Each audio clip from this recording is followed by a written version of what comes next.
How to make thread adapters. Model steam engines for beginners, part 44. Making thread adapters for a Stuart boiler feed pump. 3/16 of an inch by 40 threads per inch to 1/4 of an inch by 32 threads per inch. To take larger diameter inlet and outlet steam piping. Here is a steam pump for which I need the adapters, and as you can see, the inlet and outlets for this pump are 3/16 by 40 threads per inch. I need to make these thread adapters to allow me to use a thicker gauge of copper pipe for the inlets and outlets. For this job I'm going to use a piece of brass hexagon and machine the end to take the union nut as shown. I will make them one at a time and cut them off the main piece of stock. Over now to my Myford ML7R lathe for the machining operation. This piece of bar stock had a hole in the end. I removed that and faced across the front. Then using a small centre drill, I centre drilled the end of it. I need the holes in the centre of these adapters to be quite small, particularly at the 3/16 of an inch diameter end. If I drill the centre hole too big all the way through, then the smaller end of the finished part will be very weak. This is going to be the 1/4 of an inch diameter end. And at the moment I'm starting the machining operation of reducing the bar stock down to precisely 1/4 of an inch. Not too big and definitely not too small. I check this frequently with my micrometer. Still a fair bit to go yet. It's really easy on a job like this to take large cuts and make a thorough mess of it. I'm taking finer cuts, that way I can check it with the micrometer frequently, and in the end it will be 1/4 of an inch in diameter. The edge of the centre drilled hole is a little bit thin, but it's okay now I've machined across the front of it. There's still plenty of metal there. Threading the 1/4 by 32 threads per inch side of the adapter first. Frequently I use 1/4 by 40 threads per inch, but Stuart stuff is usually 32 threads per inch. So I didn't want to go against tradition, and 32 threads per inch will be fine. In no time at all the first part of this operation is finished, and before removing the work from the chuck to check that it's okay, this is a 1/4 by 32 threads per inch union nut fitted with a 5/32 of an inch pipe cone. After this I removed the piece of bar from the chuck and cut it to size on the bandsaw. Then I fitted what was left of the bar stock back in the chuck and faced across the front, and then turned it to 1/4 of an inch in diameter.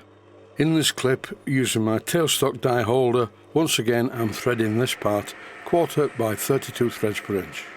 After this I drilled the centre hole in it. I like a bit of diversity in my videos, they are not all the same.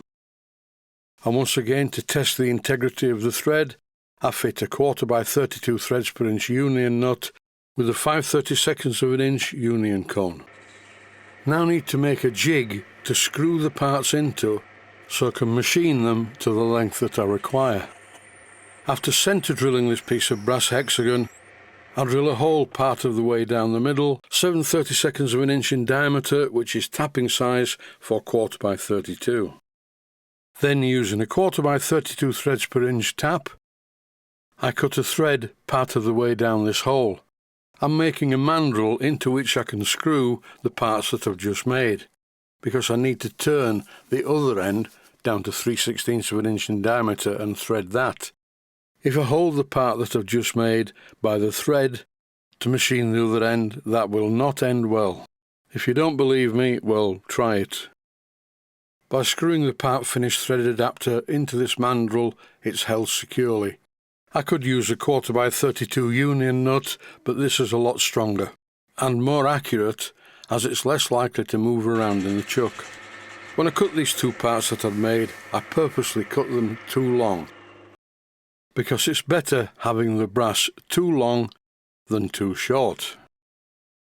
Once again, here I'm using the centre drill, but I'm not going all the way down. I just need to make a mark as a guide for the main drill. And the size of the main drill is important. I'm using a 7/32 of an inch drill, which is not very big at all. It's really important not to use too big a drill for this job. I need a strong fitting, because this is the end that's going to be screwed into the water pump. And if the part is too weak, it may shear off when I fit it to the pump, and that would not be a good thing. A A 7/32 of an inch diameter hole in a 3/16 piece of brass is okay. As you can see in this clip, before I thread this end, there's plenty of metal. Here I'm threading the 3/16 by 40 threads per inch end of the adapter using my manual die holder tailstock adapter to keep the die in line. Here's the first adapter in my hand, and the other one, I'm pleased to say, is identical. I'm going to fit the union adapter into the pump using some Loctite 542. This will prevent any steam leaks past the threads that screw into the pump. You don't need to use Loctite 542 on the union cone end because the union cone will seal it perfectly. I'm making sure that the thread is not too long. I don't want to force it into the pump and distort anything. I'm using a spanner to gently tighten it, and finally I just nip it up so the flat part of the hexagon is at the top and looks quite nice. One down and one to go. The 3/16 by 40 threads per inch thread on this adapter is slightly longer than the other one, because unlike the other side, the inlet, this has some cladding on it. Caution, make sure that the 3/16 by 40 threads per inch thread is not too long, so it does not contact the mechanical parts inside the steam chest. With both of the unions fitted to the pump, I connect the air supply, and it runs very well indeed. If you put your finger over the water union, you can feel the suction, and this pump is self-priming. That is it for this simple tutorial. Stay safe, stay healthy. Thanks for watching, and I hope you found it useful. Please take the time to visit my Mainsteam Models website and click on the section of the website that says Video Playlists. And by doing that, you can find other videos that you may like to watch. And by using the playlists, you can actually watch the videos back to back.